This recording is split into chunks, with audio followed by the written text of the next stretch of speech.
In Age of Empires 2, when creating your army, the first thing you need to do is create the buildings to produce your units. At first, this topic may seem straightforward and not worthy of an entire video. However, because different civilizations have different strengths, you need to know how to best use those strengths without making yourself vulnerable. In previous videos, I've taught you the techniques for completing a deathmatch build order, but in this one, I'll tell you how to choose your build. I'm going to divide the different versions of build orders based on what unit type your civilization is strong at.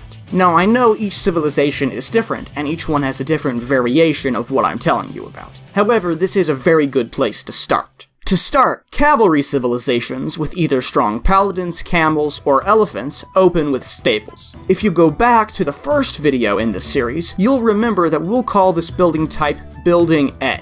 The second type of building, called Building B, will either be barracks, workshops, or archery ranges, dependent on your civilization's strengths and the current situation. If your opponent is also a cavalry civilization, make barracks as the second building, and create halberdiers. For example, the Franks and the Huns often complement their cavalry with halbs to scare away enemy paladins and camels. If your opponent is not a cavalry civilization, you may want to make workshops to create siege to destroy or to add support to your army. For example, the Teutons or Celts may create onagers and rams to push an early advantage, and the Khmer normally create heavy scorpions and rams to serve as a powerful combo with their elephants.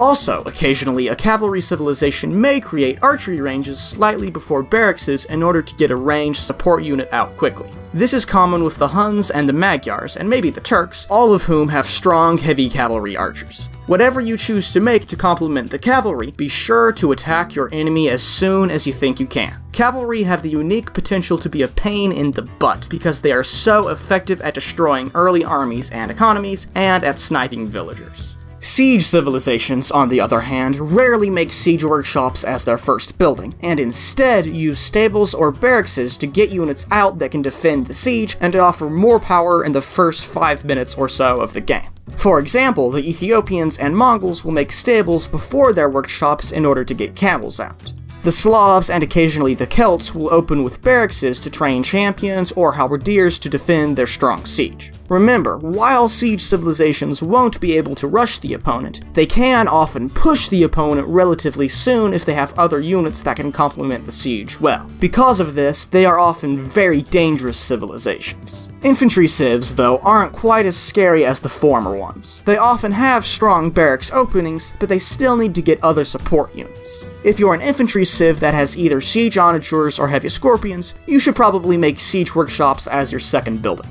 This opening is very common with the Goths and the Slavs. However, if you have good archer units, you may consider using them instead if you need to gain early mobile units. For example, the Japanese will oftentimes create arbalests or heavy cavalry archers before siege in order to gain map control. The same is often true for the Vikings and the Meso civilizations, even though they have various siege options.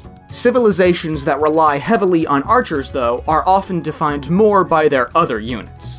If you're the Chinese, start with stables and camels. If you're the Mayans, start with barracks and eagle warriors. If you're the Mongols, start with stables and camels, and then add in siege while you're making castles. This brings me to an interesting point, which is that some archer civilizations, such as those mentioned above, often don't even make archery ranges in deathmatch because they rely on an archer unique unit from the castle. However, as I've said a couple times previously, if you're gaining an early advantage and have access to good cav archers or arbs, it's probably a good idea to make a few ranges. Now, once you've placed the foundations for your first two types of buildings, you should immediately follow this up with a third type. If you haven't made siege yet and aren't being pressed at home, make siege workshops. Make archery ranges if you have strong heavy cav archers and you don't have a better choice. If you are winning, you can hold off creating castles for about a minute to create a few more of the previous buildings to get more units onto the field. If you are being pressured or have a very strong unique unit though, you should probably build castles soon.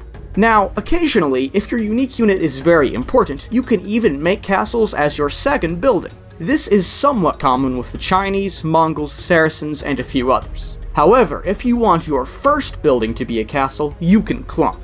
Now, clumping is an interesting opening build because you break that all-important one-tile gap between buildings rule. Instead, build several castles, workshops, and other buildings in a circle around your base, and make sure to start the foundation on all buildings before the enemy scout can reach you. This encloses your base, giving you several advantages and disadvantages. The advantage of a clump is that for somewhat slow civilizations, you still have a chance to defend. If you have good siege or unique units, you can get them out early without fear of losing them before they reach a large enough mass to defend themselves adequately. This can result in you having a stronger early army, which can do more damage than you otherwise would have. The disadvantage is that you have a lot of wasted villager time, meaning you'll be slow to create your economy, and therefore it's very possible and sometimes probable that you'll get overwhelmed. My guide to using a clump is to do so only when it's crucial to defend early raids, your opponent's civ is far stronger at rushing, you are a flank player who might get double teamed, or you have a strong unique unit plus siege combo. However, this really is up to your chosen playstyle, and if you find that you like the clump opening, go for it. And so, now you should roughly understand which units and buildings to make in the early game. Having a good understanding can only come with experience and practice, but this is a good start. However, I still have some advice I can give you concerning the fast creation of your units, which I'll go over in the next video. Be sure to subscribe and get notified when I post the next episode in the series. See you later, thanks for watching.